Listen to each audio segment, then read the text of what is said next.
ഒരു സാധാരണ പുരുഷൻ നോർമലി നടക്കുന്നത് ഇങ്ങനെയാണ്. ഒരു ചേഞ്ച് ആയി കിട്ടുന്ന നടക്കുമോ? ഫസ്റ്റ് അതെന്റെ മാസ്റ്റർ പീസ് ആണ്. അതിൽ കൈവെക്കാൻ ആരെയും അനുവദിക്കില്ല. ഇത് നേരത്തെ കാണിച്ച സ്റ്റെപ്പല്ലേ? നേരത്തെ കാണിച്ച സ്റ്റെപ്പല്ല, മുദ്ര ശ്രദ്ധിക്കണം. മുദ്ര നേരത്തെ കാണിച്ചത് ഏക മുദ്ര, വിരൽ കണ്ടോ? ഫസ്റ്റ് ഇപ്പൊ കാണിച്ച മുദ്ര രണ്ടുപേരും.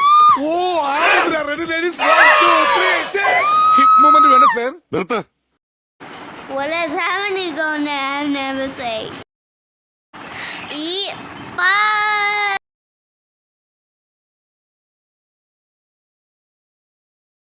ദാ ഇങ്ങനെയാണ്.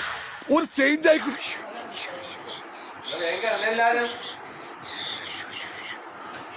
Guys, but now it's got the